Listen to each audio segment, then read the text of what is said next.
Hello,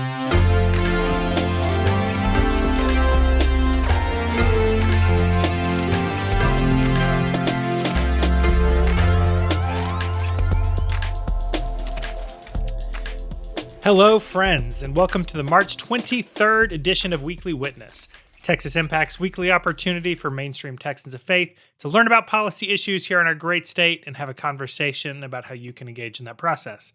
My name is Scott Atnip, your host and Texas Impact's Director of Public Witness, and we have an exciting episode for you today as we welcome Elisa O'Callaghan to the program. Among her many hats, Elisa is the board chair for Justice for Our Neighbors, North Central Texas, and founder of Calm Dolls, a grassroots group providing dolls for migrant children to provide comfort as they wait in Mexico. She'll give us an update on issues at the border. We'll also be joined by Bobby Watson, Texas Impact's immigration fellow, who just returned from his first post-COVID courts and ports trip. On this week's watch list, Josh discusses the recent House Human Services Committee hearing on the Texas foster care system. Spoiler, it's not great. And to kick us off, we'll begin with a weekly word from Reverend Rob Mueller, pastor of Divine Redeemer Presbyterian Church in Austin. But before we get to the program, I want to share a couple of quick thoughts at the top. First, thanks as always to all who've reached out with comments, questions, and suggestions for the podcast. We'd love to hear from you. I'll be looking for your emails at scott@texasimpact.org. And help us out by subscribing, sharing, and inviting a friend to listen. Media throughout the world are focused on refugees leaving Ukraine, and our hearts certainly go out to those fleeing the violence. But it also serves as an important reminder that Texas has asylum seekers at our own border, and we can't forget those fleeing violence or other concerns closer to home. And we still have a lot of policy work to do to address migration issues at the state and federal level. Many of you have attended a courts and ports trip to the Texas-Mexico border. You've met with asylum seekers, advocates, and served as court monitors, and then went home to share those stories. We'll talk to Bobby Watson today about the relaunch of that program, so hope you'll listen and then go to texasimpact.org to learn more about how you can participate. People across the globe are struggling, and people of faith are called to act. So hope you'll listen today and look for opportunities to learn more and consider how you can respond. So with that, here we go, the Weekly Word with Reverend Rob Mueller.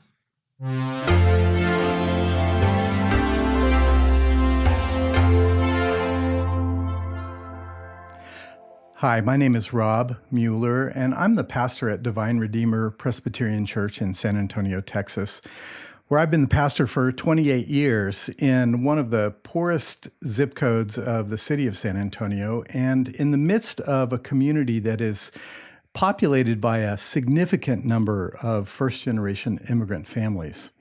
In fact, in my congregation, we have a number of immigrant families who are documented and a number who are not. And I have leaders within my congregation who are both documented and undocumented.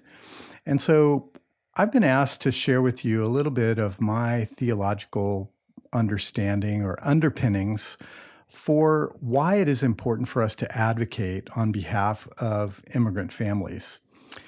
And while there are tremendous theological reasons, which I'll share in a minute, there are also some very practical reasons.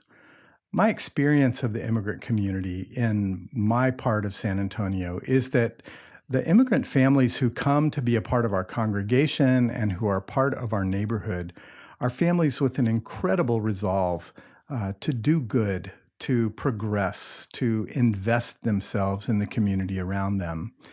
And I believe that in part, the awareness of that reality is what undergirds some of the affirmations in Scripture that we find that provide for me the theological context and the theological support for advocating for the rights of immigrants and for the ability of immigrants to be a part of our community, to contribute their gifts, their skills, their energy, and their vision to the life of our communities. I'd like to read briefly from Leviticus chapter 19, verse 33. The foreigner who resides among you shall be to you as the citizen among you. You shall love the foreigner as you love yourself, because you were foreigners in the land of Egypt. I am the Lord your God. I was reading just recently about the rabbi from Colleyville who recently experienced a gunman who came into his community and murdered a number of the members of his synagogue. This rabbi shared in an editorial his conviction that this verse from Leviticus, among another 37 different verses within the Torah, the first 5 books of the Bible, all advocate for us to care for, to respect, to welcome, to allow the alien or the foreigner in our midst to be able to contribute to the community fully, completely, without prejudice. And he said something that moved me to tears. He said, I was the one who opened the doors of our synagogue to the man who entered and then killed a number of the members of my community. And then he said, while I grieve what happened to our community, I will never stop welcoming the stranger, even though this particular stranger cost the lives of members of my community.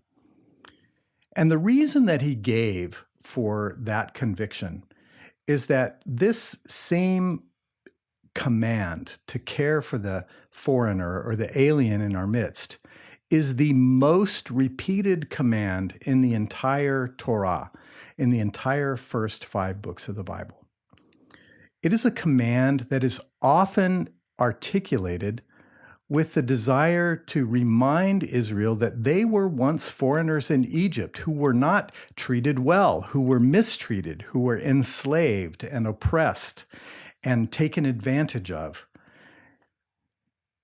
And the authors of these books, traditionally Moses, but the authors of the first books of the Torah remind us repeatedly that it is our obligation to care for the foreigner and the alien, because honestly, each and every one of us finds ourselves to be foreigners and aliens at some point in our lives.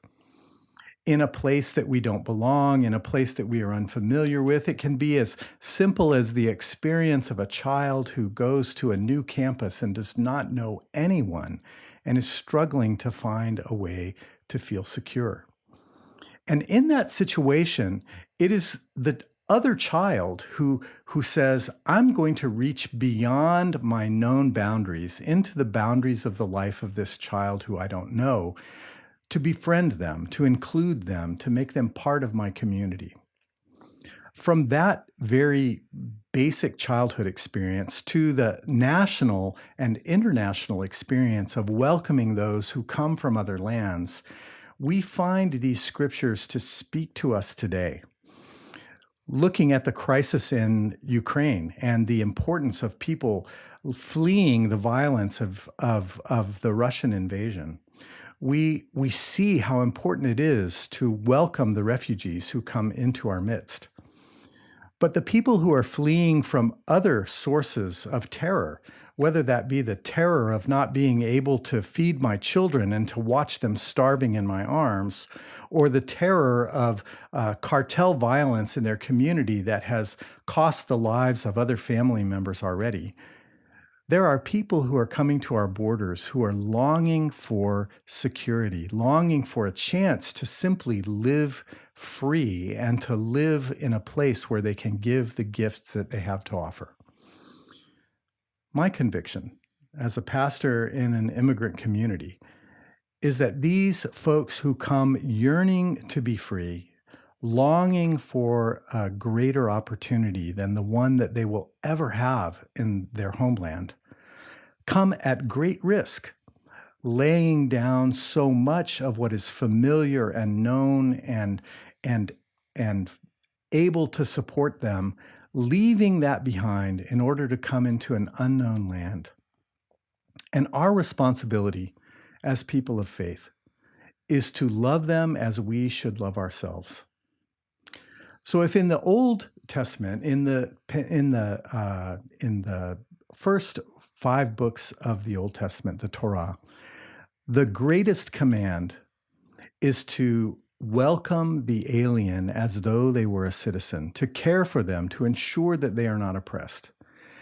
When I turn to the New Testament, the command that I find over and over again as a leader of a Christian community is that we are to love one another. In fact, not just love one another, but love those who are not part of our tribe, who are not part of our community, to extend that love beyond ourselves to those who are different.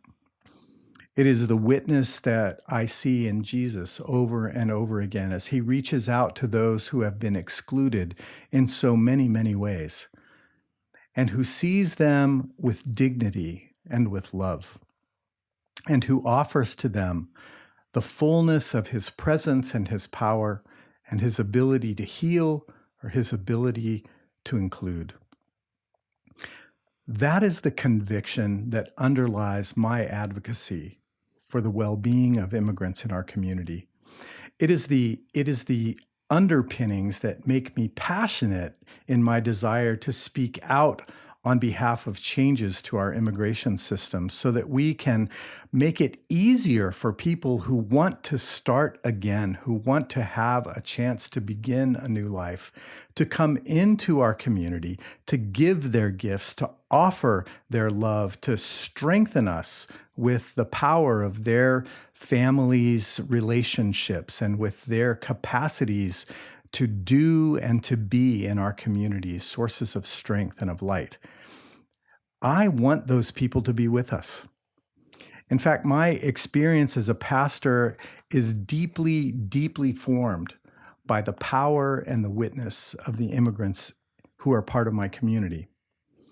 I have one member of my church who is actually an ordained elder in my congregation, who is not documented herself, but who has, through the ministry of her caring, cared for a Presbyterian pastor in retirement and his wife unto their death, who took the experience of that relationship and the encouragement of that pastor to heart, and who has given herself, even though she has no opportunities to become a citizen herself because of our current immigration laws, she has become one who taught others who did have that pathway available to them how to become citizens. She taught classes in citizenship, even as a person who herself would never have access to that.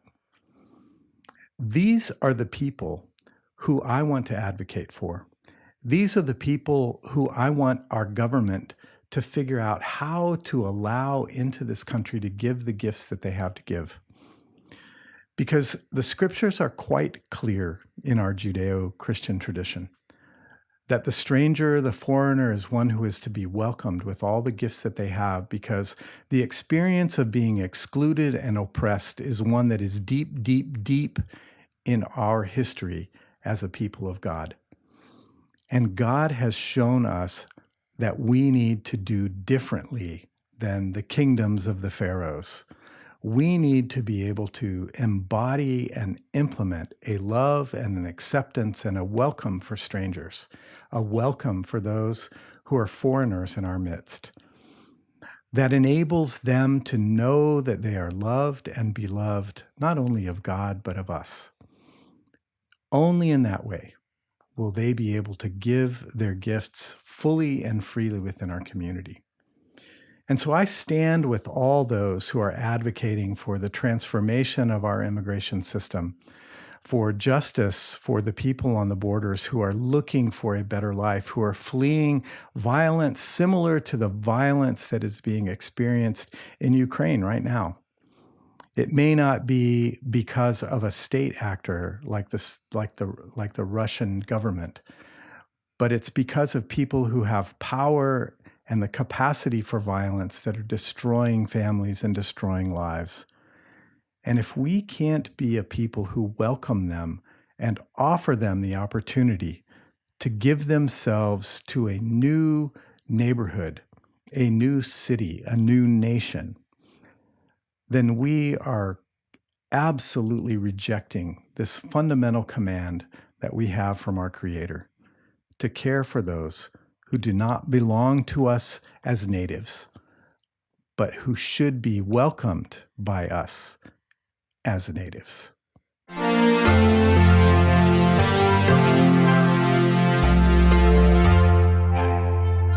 This week's episode of Weekly Witness was brought to you by Methodist Healthcare Ministries of South Texas and the COVID Collaborative.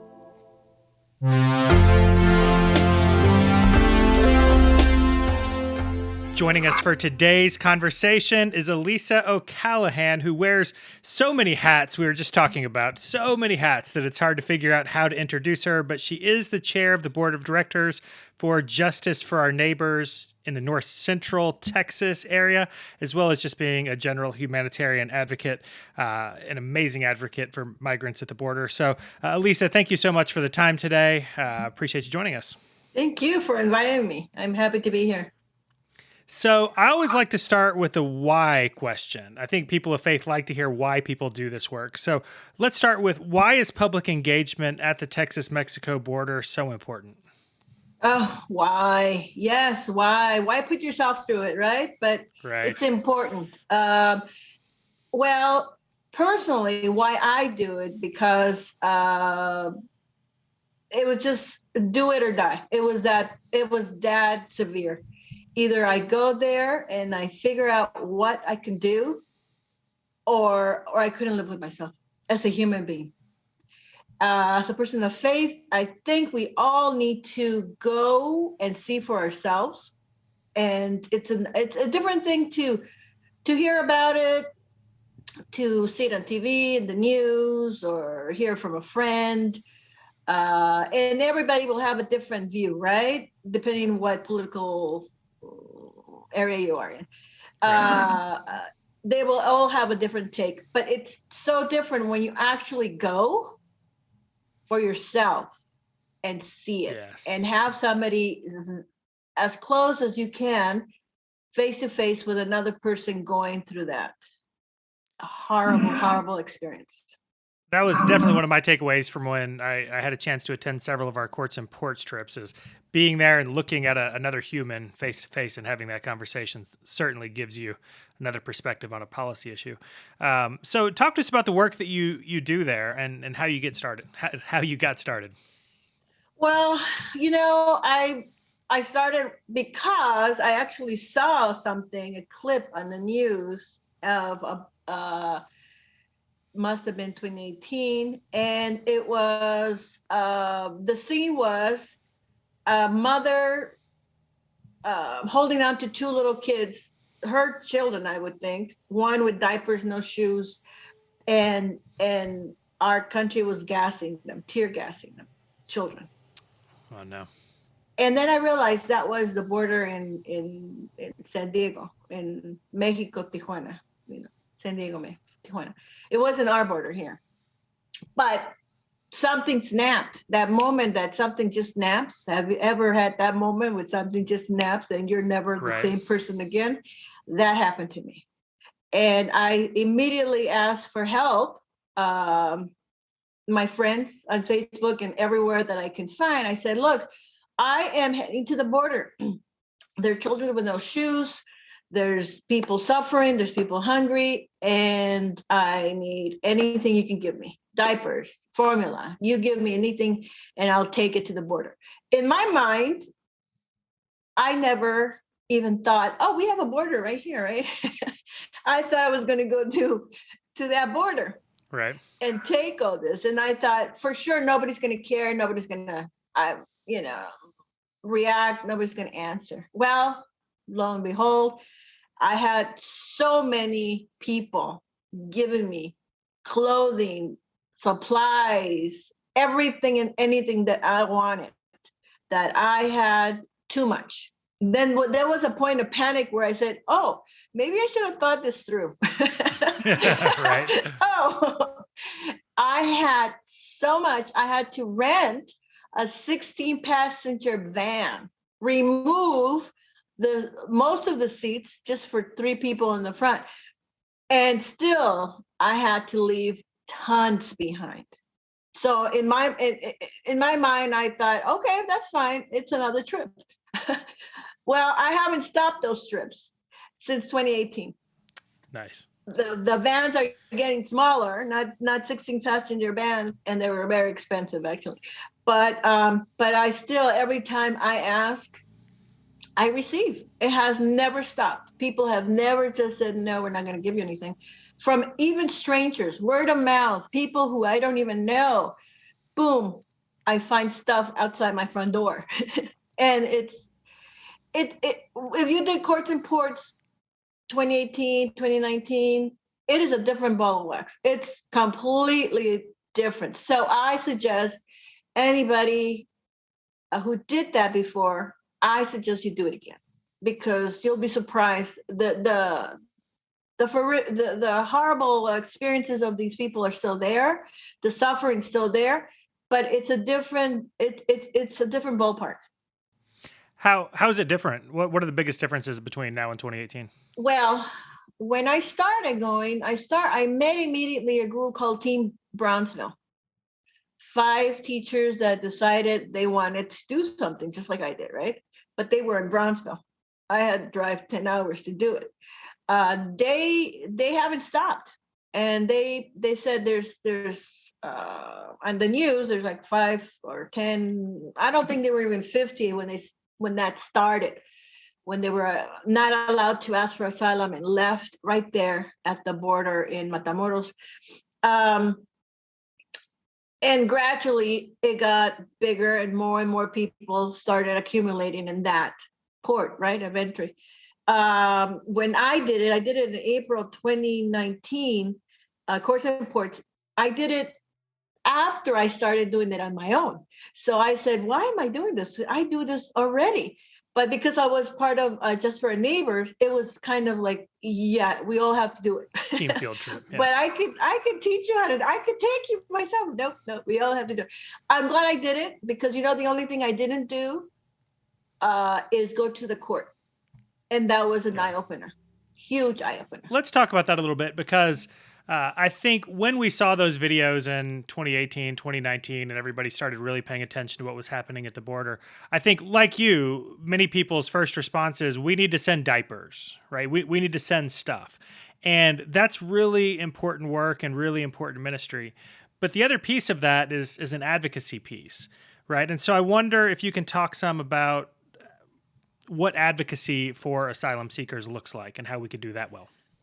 Well, right now, what they need is they needed back then legal advice, right? I am not a lawyer, but Just for Our Neighbors is a legal service.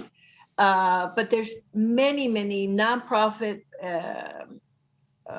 organizations and pro bono lawyers, immigration lawyers, who gave a lot of their time and soul and heart during the last administration and are still at it. That's number one. They need advice. Right. What can I do? I was just there last week for spring break. That's what I do in my spring break. I go to the border and help the migrants. And now I go into Reynosa, which I never did before. That's the different thing that I think Courts and Ports should go there. And I say that hesitantly because it's not a safe border. Right. It is one of the most dangerous borders. And I go alone. I don't go with friends or family or anybody. I go with a lady that actually works for a shelter in our country, in the border, in Hidalgo. And she's well known, and she just goes in her car and goes out. But there in that shelter that I went into is called Casa del Migrante in Reynosa. All the migrants, well, not all of them, let's say 90% were Haitians. Different. It was my first different. They've always been from Honduras, El Salvador, Guatemala, some from Mexico. But now most of them are Haitians, and all of them ask me for legal advice. I was like, I can't. I'm not a lawyer, Right. but I can find you one. Definitely, I can bring you food. I can bring you whatever.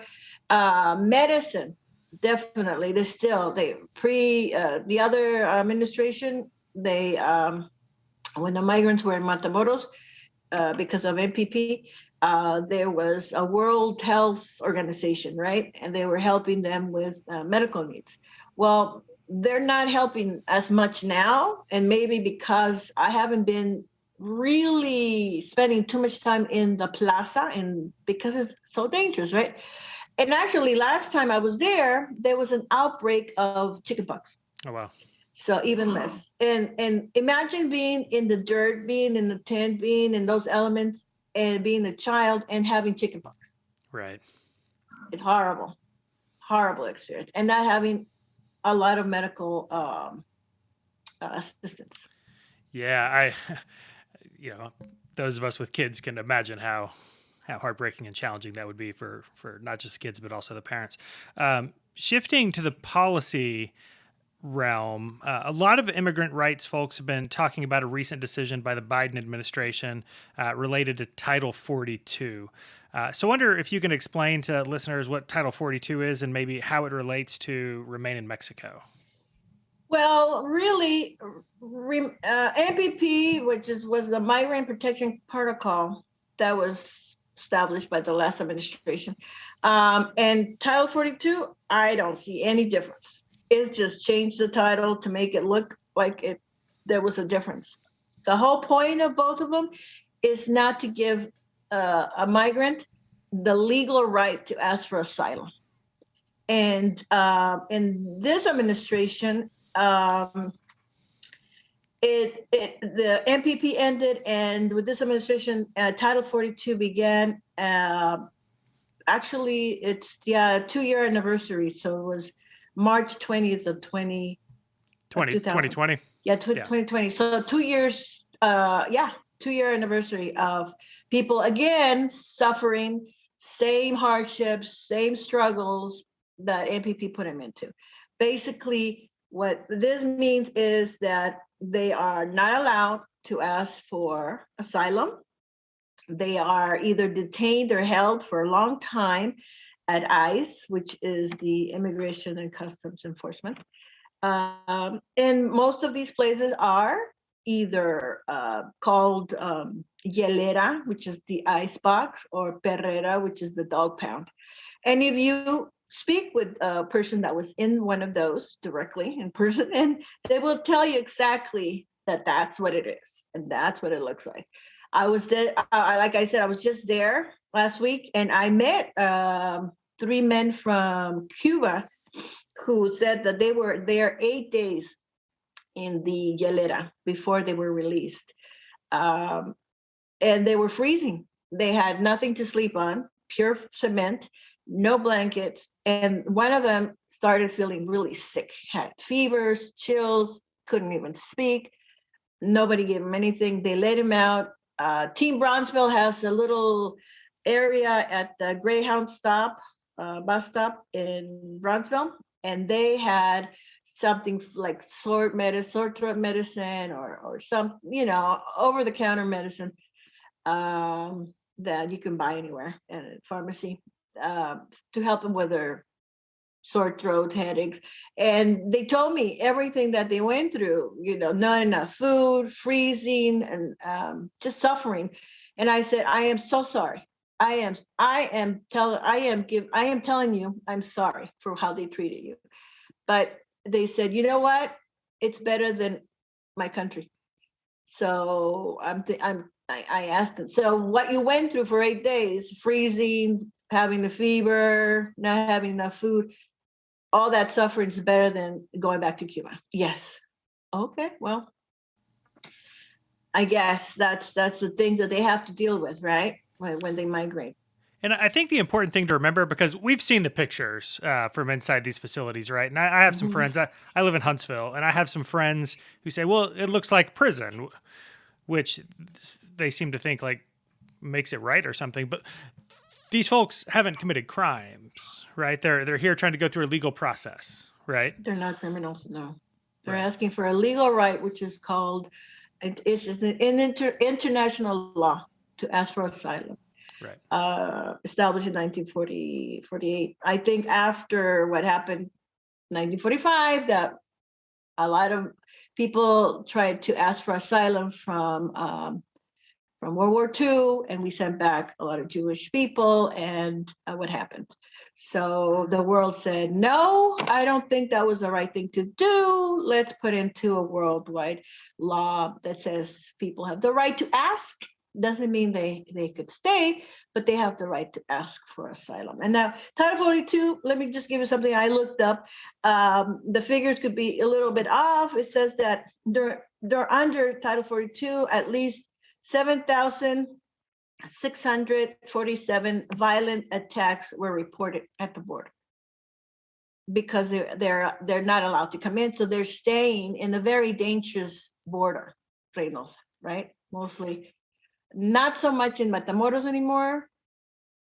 Some, and I will tell you where they're staying, most of them, but most of them in Reynosa at the plaza, it's dangerous.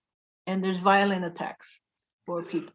For people who have attended courts and ports in the past, I know over the years, it was different every time I went. Sometimes you'd go across the bridge and there'd be, a couple dozen people.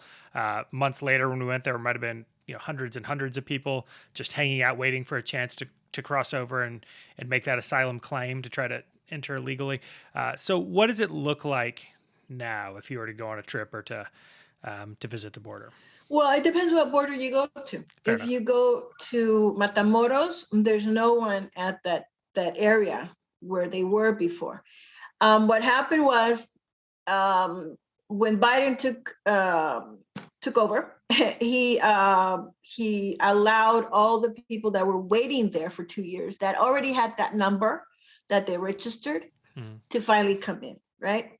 But then there were some that came after that, maybe 200, a little bit less, and they didn't completely empty that area because of those new people that came in. So the government, in both in Mexico and in our country, said, what do we do? We don't want this to start again. We're not going to allow this to happen again. So a friend that I went and used to help serve meals, he's Pastor Abraham.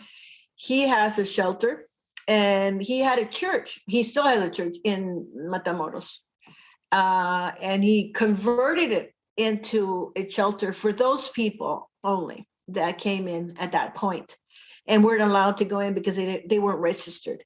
So for 2 years, he's been now holding them at least inside a shelter that was a church to see how they can come in. So they will be allowed, maybe they will lift Title 42 and they will finally be allowed to come in.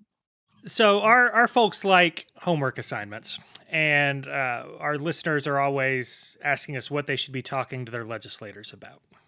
So free opportunity for you. What do you wish that our listeners would talk to their legislators about on this topic? Well, definitely to call their representatives, call to everyone that they can, write, call, show up, knock, and say, hey, Title 42 is not working. The reason that was placed, it was because of COVID, right? It's a health issue. It's no longer really a health issue, kind of, sort of. And really, they always have been tested. As soon as immigration gathers them and they place them in detention, they test them. And if they come in positive, they put them in that locker, freezer, or the ice, the hielera, la perrera, and for 8 days, like they did the 3 Cubans that I told you about. And then they test them again. Right now, really, everywhere is a 5-day waiting period to test you again.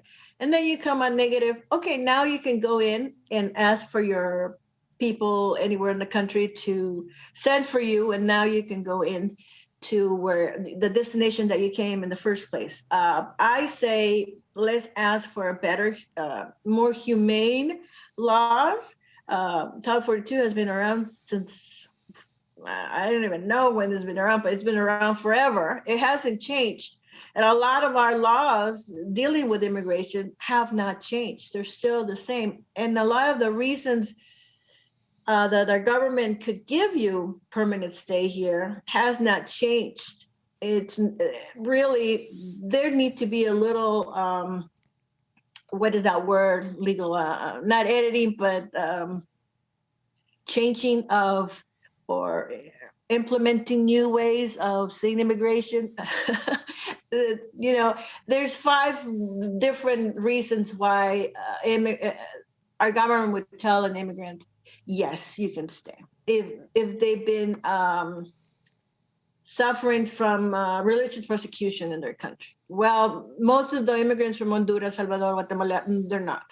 Some have. I've been helping other organizations like Vecinas and other people, and I've heard there was a case of sort, but most of them, no. If they have credible fear because of their gender, they're transgender or they're gay, somebody in their country will kill them.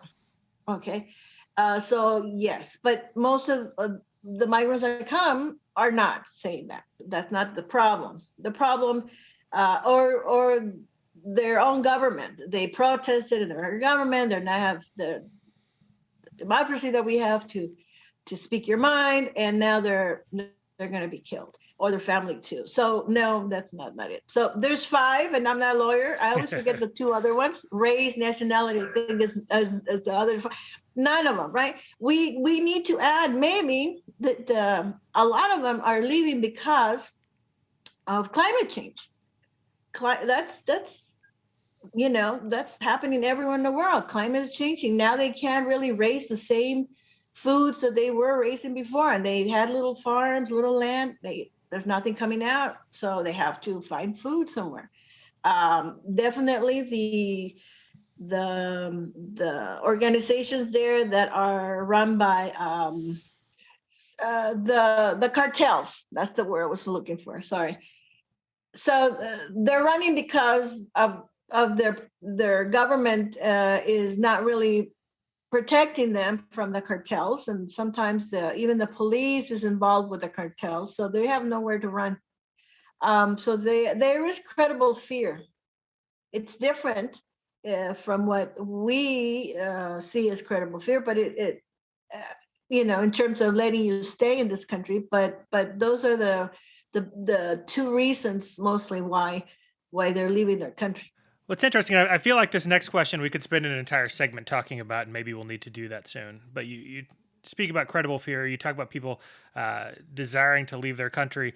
Certainly, the world's attention is drawn to the refugee crisis with people leaving Ukraine right now. And I wonder, as somebody who's worked with refugees, with asylum seekers at the U.S.-Mexico border, do you have any thoughts on what you see coming out of Ukraine? Do you anticipate we'll see Ukrainian refugees or asylum seekers coming to our borders?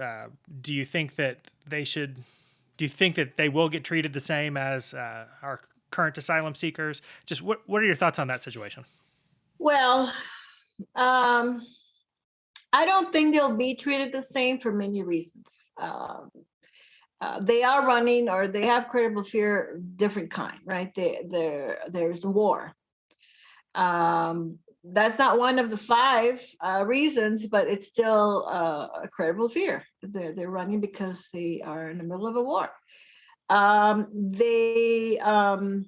I'm sure they will come and ask for asylum, but are they going to be allowed to come in or stay in Mexico? I think they will be allowed to come in, but this is just me saying that. The court of public opinion and social media, I see a lot of people protesting about the hardships that they're going through, which basically are the same ones that the migrants from the South have experienced. I've seen on social media pictures of little children who are unaccompanied crossing. Well, we've had for years that, And I haven't really seen a lot of that cry for how could this be, right? Until now, which breaks my heart, because a child is a child, period. Yes. Doesn't matter if he's white, if he's brown, if he's black. Yes. He's a child. So I do hope that it does force us to rethink our thoughts and positions on asylum seekers of all kinds. Elisa, I really appreciate the conversation today. Any shameless plugs or closing thoughts you'd like to leave with us? Shameless plugs. No, I just hope that, we do need to be more active politically. I think we need to be more aware of what's going on.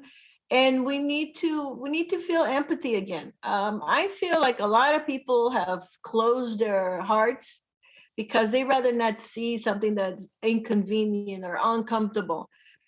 Like reading a book or having a history lesson about something that is uncomfortable.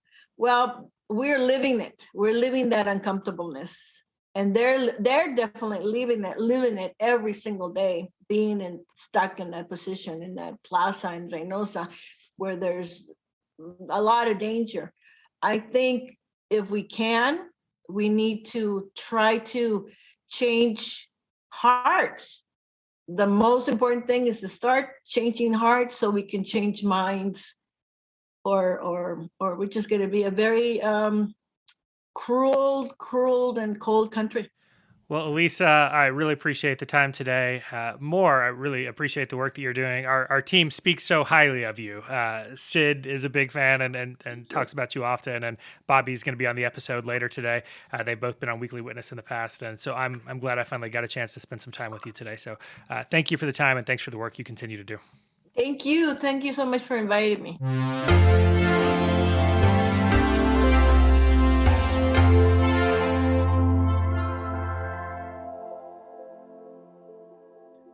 And now I'm excited to welcome to the program Texas Impact's Advocacy Director, Josh Houston, for our weekly conversation about Josh's Weekly Watchlist.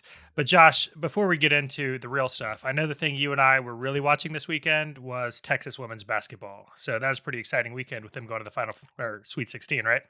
Yeah, it's very exciting. They were lights out on Sunday, too. If they play like that, they're going to go real deep into this tournament. Yeah, you had a chance to go to the game, and I am jealous. So just know I was rooting with you in the stands. I'm assuming people didn't actually tune in to watch us talk about Texas women's basketball, but we could maybe start another podcast to talk specifically about that, and I'm sure it'd have a ton of views, right? It would be more uplifting, I think. More uplifting. So, Josh, you're telling me that what we're going to talk about today is not uplifting. All right. Spoiler. So, Josh, real talk, what are you watching this week? Yeah, I'm watching the fallout from allegations of abuse in a group home that is supposed to be providing care for victims of human trafficking. And this is just the latest tragedy in what is a decade or more of tragedies in how the state of Texas treats children. All right, so we're already a couple sentences in, and I'd much rather go back to talking about Texas women's basketball. But this is important, and I know you and like most of the office yesterday was watching the House Human Services Committee, who had a hearing on the topic. So what'd y'all see? Yeah, that's right, Scott. So the House Human Services Committee had a hearing. It was on the abuse that happened at a provider's facility called The Refuge, and it was also an update on the ongoing federal foster care litigation. And now these two things are connected, so we should really break it down for the listeners. So let's start with the latest tragedy, which caused the hearing in the first place. So tell us what happened there. Yeah, and that's there's a dispute. There is a dispute about what exactly happened. The state of Texas investigated the state of Texas, and two different agencies appear to have conflicting facts. At a minimum, a facility that is supposed to be helping victims of human trafficking had employees trafficking in child pornography at a minimum. An employee has allegedly offered Xanax and painkillers to children in exchange for nude photographs. And this was according to Colonel Steve McCraw in his testimony. Colonel Steve McCraw of the Department of Public Safety. Now, what is in dispute is whether or not allegations of sex trafficking can be substantiated. So there was a kind of a second allegation that it went even further, that the victims of human trafficking were once again being trafficked by the employees of this facility. Now, the Department of Public Safety has investigated and says that was probably not occurring. However, documents from the Department of Family and Protective Services have, shall we say, conflicting facts at best. So what did each agency say? Okay, so for the listeners, if you just want to go back and watch it for yourself, we will have the clips posted on our YouTube channel. Now, when I listened to Colonel McCraw, he testified to the conclusions of the Texas Ranger investigation and cast doubt on whether trafficking was occurring. However, when individual legislators questioned Colonel McCraw and asked for specific facts, he did not know if the Texas Rangers had interviewed all the children that were implicated by multiple reports by mandatory reporters. And he did not also know if the department had reviewed security footage from the facility.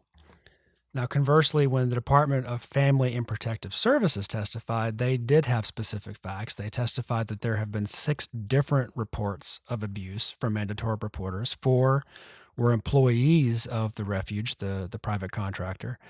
1 was a probation officer, and the 6th was a state employee. And then they also testified that it took weeks between the initial reports at, I believe it was the end of January, and when the children were finally removed from the facility, I believe it was earlier this month or the end of February. And the timelines provided by DFPS did not agree with the investigatory timelines provided by DPS. So, Joshua Houston, what are we supposed to make of all this? I mean, there's enough doubt cast that in an ideal world, law enforcement from either at the local government level or even the federal government level, because one of the children was placed there by the federal government, meaning it's probably an unaccompanied minor, but at least a non-citizen, but that's not certain. That was not said, but it was definitely a federal placement. One of those 2 other levels of government would provide a check and balance on the state's investigation.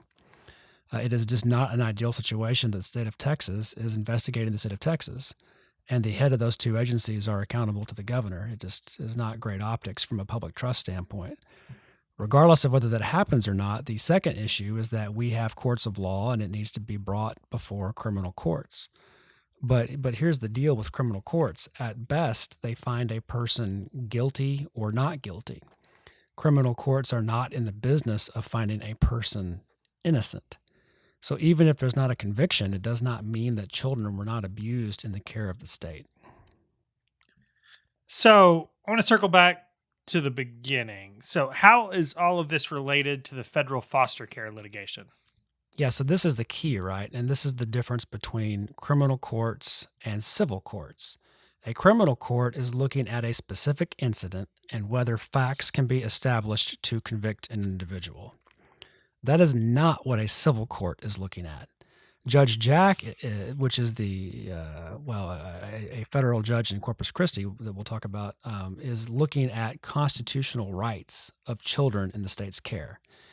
And she has already found the state to have violated those constitutional rights in the past. So she's looking at the internal procedural processes of DFPS and whether those procedures protect children in their care. And this was a major issue and it still is a major issue, but from the 2015 litigation, the ruling in 2015, that's still an issue in this incident. And that's that abuse allegations do not get adequately investigated. So in the trial last decade, a former employee testified, and this was a quote, that if there's not a body, then there's not a reason to believe that abuse occurred. And again, in this instance, in 2022, several employees have been terminated over their handling of this investigation. So help us remember the big issues in that federal litigation.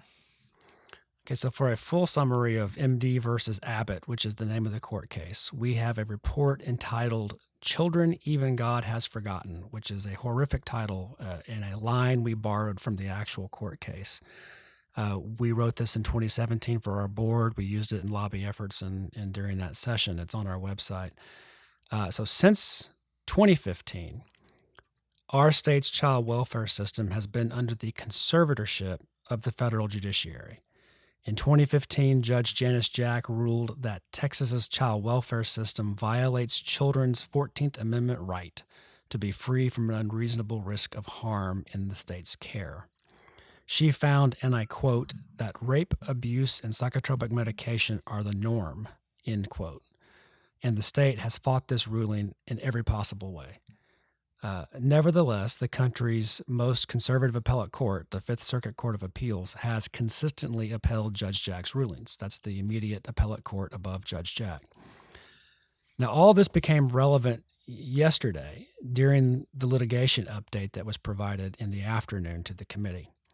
So state leadership is frustrated because these allegations, most recent allegations, became public in Judge Jack's court.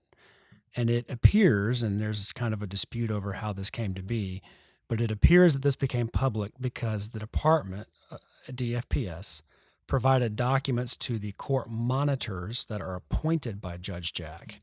And the court monitors provided those documents to Judge Jack.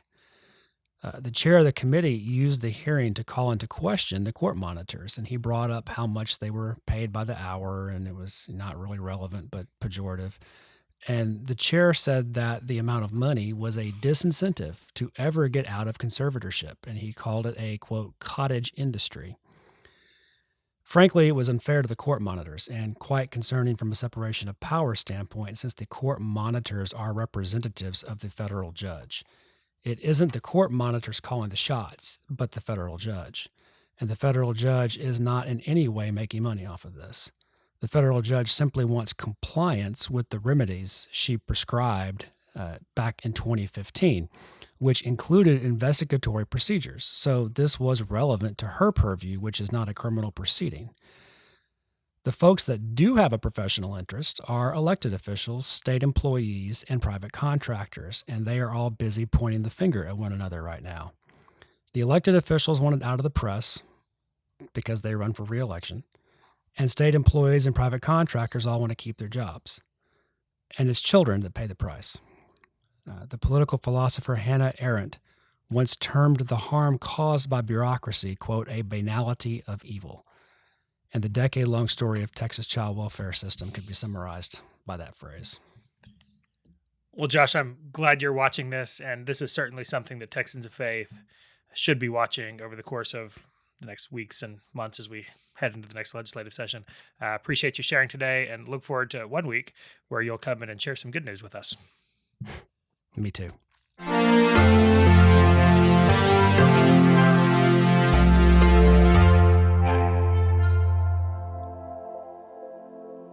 Next, I'd like to welcome to the conversation Texas Impact's own Bobby Watson. Bobby is serving as an immigration advocacy fellow on our team. Bobby, thank you so much for joining us today.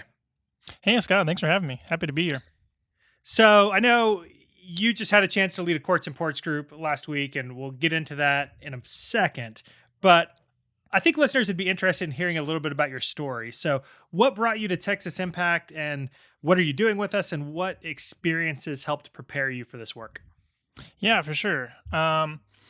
So I'm a fairly recent graduate of Trinity University. I graduated in May of last year, mid-pandemic. Congratulations. And thank you. I appreciate it. And I was fortunate enough to, I graduated a degree in political science with a focus in international politics and minors in Russian and Spanish.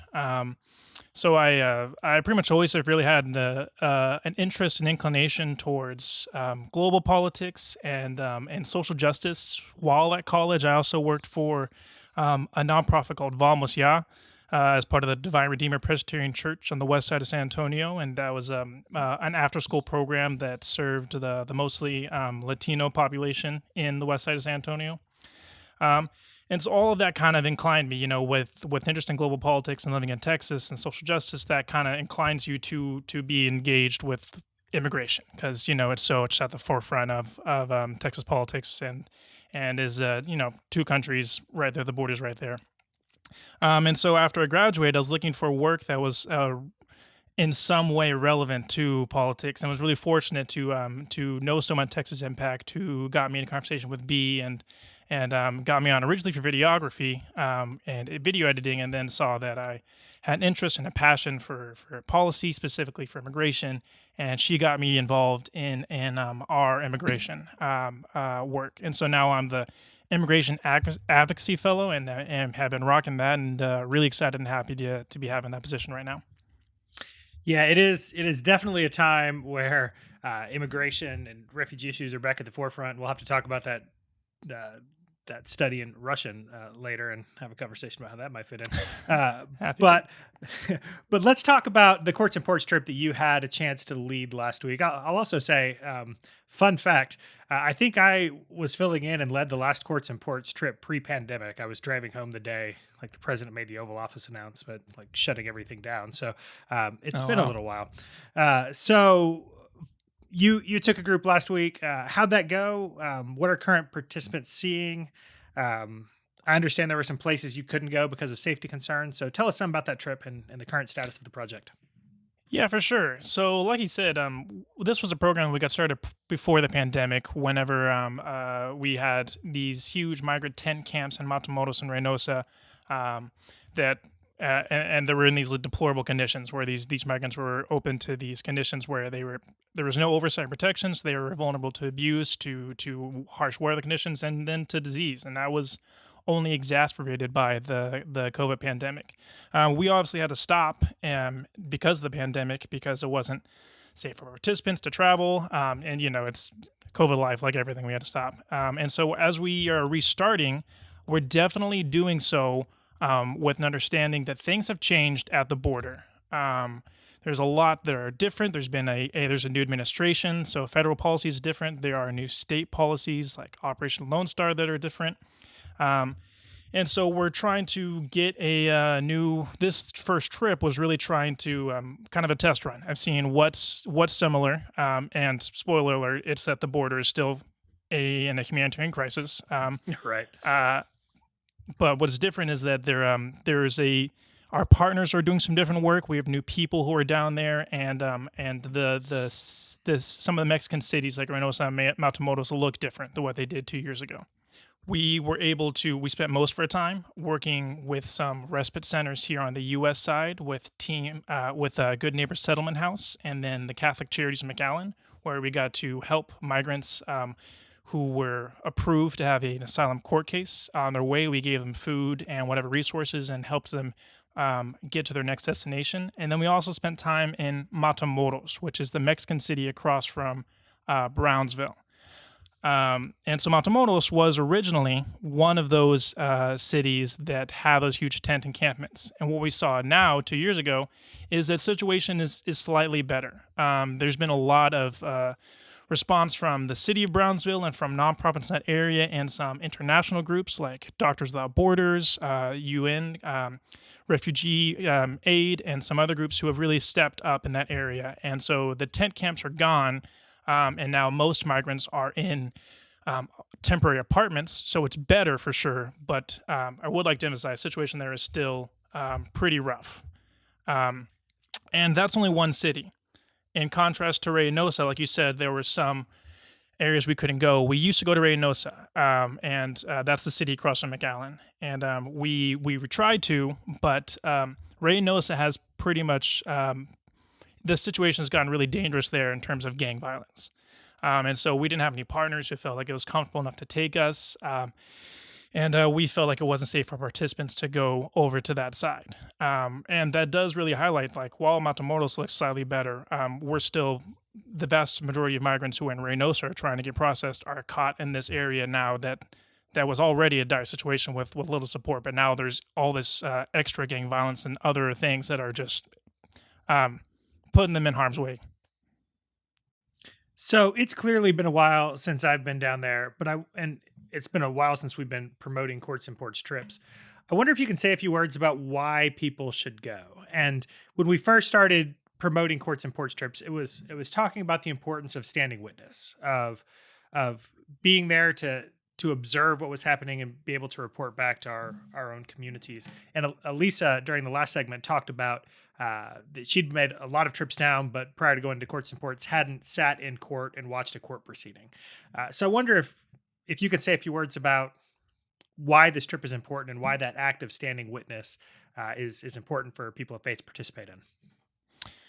Yeah, for sure. I think there's a couple reasons of why having that witness of the border is important. On a very general standpoint, having people go to the border firsthand creates a much more visceral and personal experience than just reading about it on the news.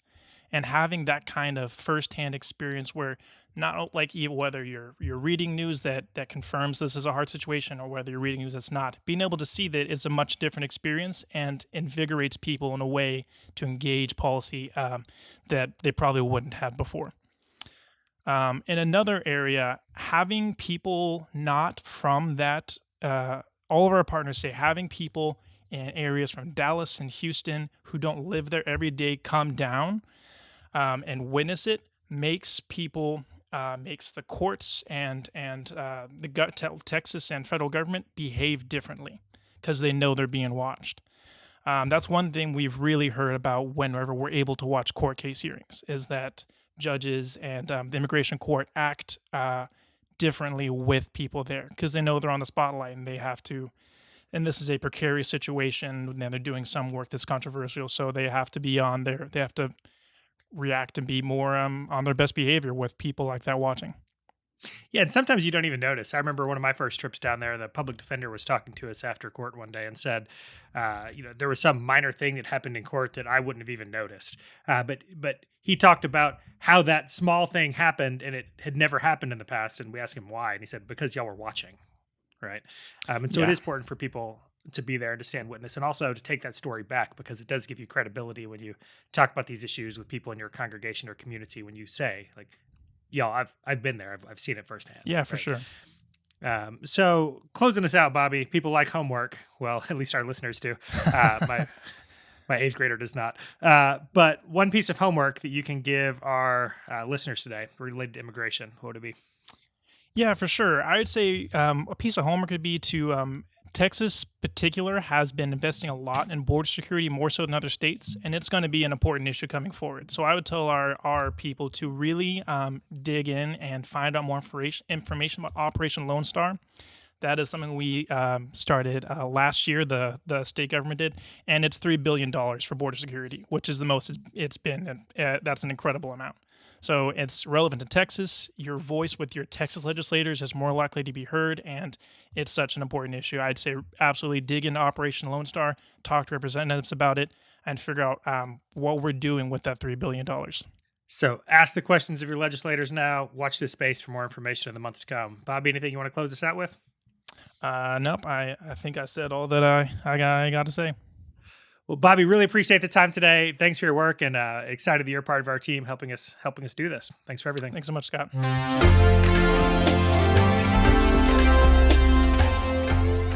I want to thank our guests today, Reverend Rob Mueller, Elisa O'Callaghan, Josh Houston, and Bobby Watson.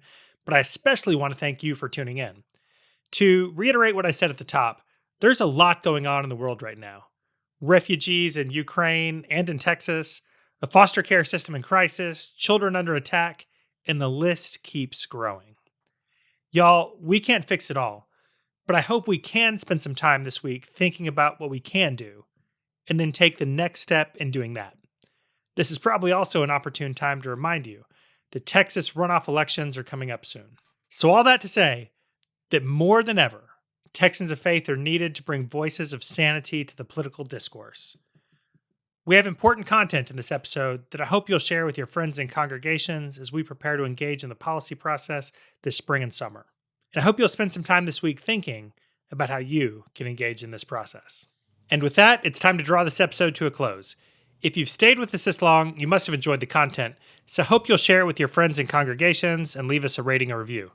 That way, even more of your friends can find us and join in the movement for justice in Texas. And there's a lot going on. So keep an eye on Texas Impact's social media for upcoming announcements, or email me at scott@texasimpact.org with questions. And remember, if you appreciate Texas Impact and the Weekly Witness community, please make sure that you and your congregation are members of Texas Impact by going to texasimpact.org. Friends, these are wild times, and 2022 is an important year for democracy, for our communities, and responding to the needs of scared families throughout the world. More than ever, the world needs Texans of faith active and engaged. So let's get to work.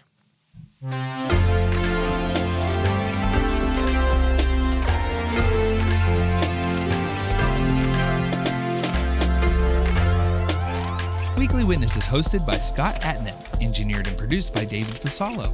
Our executive producer is B. Moorhead. The opinions expressed on Weekly Witness are those of Texas Impact and our guests, and do not necessarily reflect the views of our sponsors. Weekly Witness is a product of Texas Impact, people of faith working for justice. Visit us online at texasimpact.org.